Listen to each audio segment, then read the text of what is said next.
what that article should have said is, how come this number isn't 0? That's the story. Okay? So my esteemed colleague here,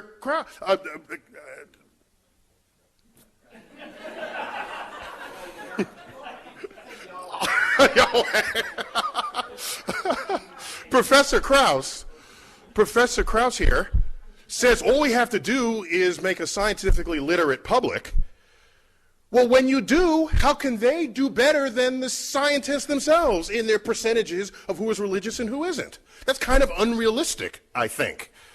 So there's something else going on that nobody seems to be talking about. That as you become more scientific, yes, the religiosity drops off, but it asymptotes. It asymptotes not at 0. It asymptotes at some other level, so they should be the subject of everybody's investigation, not the public. I'm telling you.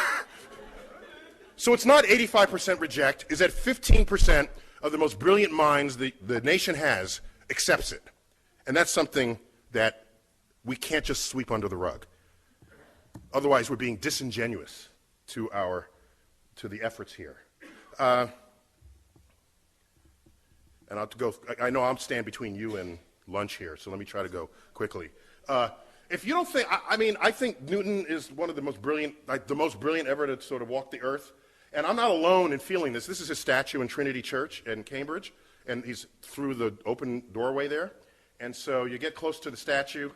He's without his curls here. I was deeply upset by that. I thought he was like really trendy with his long hair. But apparently that was probably just a wig at all times. You look at the base of the statue, loosely translated, of the genus of all who have ever been human, there is no greater intellect than this man. And so I'm not alone in this sentiment. And this man wrote those words. So, but let's move on, because there's more to talk about here. We don't have to stop at Newton. Let's go to Christian Huygens. All right? Brilliant scientist. I mean, he was great at chemistry, biology, physics, math, Dutch scientist. And he died the year that this work was published, one of my favorite works of science writing, and it's Cosmotheros, which is an exploration on the likelihood of there being life on the known planets, using the available knowledge of the day. So, for example, they knew that, by the way, Huygens was the first to identify Saturn's ring as a ring, if I got that right, Carolyn, is that correct?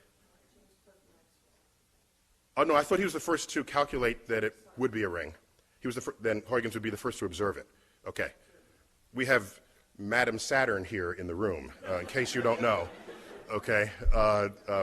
My colleague Carolyn Porco, who we'll be hearing from later, I've just been told. But anyhow, so Huygens, brilliant fellow, and one of the probes on the Cassini spacecraft was called Huygens, a European probe that descended to the surface of Titan. And so he's an important figure in the history of science. So what does he say in his writings? Well, you look at the year, 1696, gravity was well known, laws of motion were well known, Newton was quite influential well before the turn of the century there. And so when he talks about the orbits of the planets, it's done. Talks about the moons of Jupiter, done. Talks about the new rings around Saturn, done. It's all fine. But when he talks about biology and life, something that's not well understood then or today, boom, there goes his references to God. But references to God were nowhere else in those writings. Nowhere else. He says, I suppose nobody would deny but that there's somewhat more of contrivance, somewhat more of miracle in the production and growth of plants and animals than in lifeless heaps of inanimate bodies. For the finger of God and the wisdom of divine providence is in them, much more clearly manifested than in the other. He doesn't say that about the orbits. We're done with the orbits, as Mike Shermer had noted. We're done. He's in a place where nobody really has the answer. So he invokes, this is intelligent design once again. Pure out, flat and simple. So, you know this story. I have to tell it because it's just great. All right? So Laplace, Pierre Simon de Laplace, at the end of the 18th century, wrote a 5-volume tome on celestial mechanics. A brilliant piece of work. It's there. It weighs a lot on the shelf. And what it does is it takes Newton's laws of gravity and brings them into a full expression with the hammer of calculus, okay? He brings all the armament of mathematics to bear on the laws of physics that were put forth by Isaac Newton. Isaac Newton only touched on them.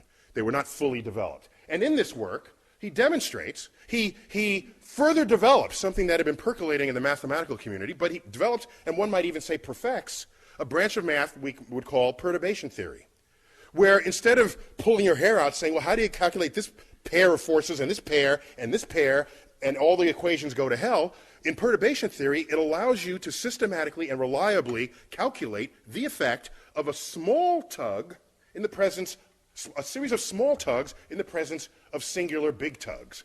And that's kind of what's going on in most of the solar system. And when you do that, and you do that properly, you can demonstrate, notwithstanding effects of chaos, which have other timescales related to them, you can demonstrate that, in fact, the solar system was stable beyond the predictions of Isaac Newton. So, he figures this out, does not invoke God, because he figured it out.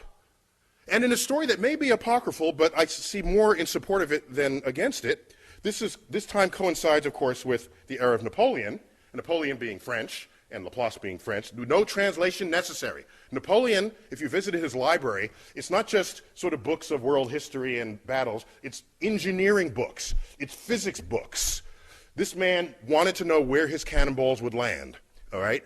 He was much more than just sort of a lucky general. He was into the physics, the engineering, and the material science of war. And so he immediately summoned up the 5-volume production of Laplace, read it through, cover to cover, called in Laplace, and said, sir, I have the exact quote here. Hang on.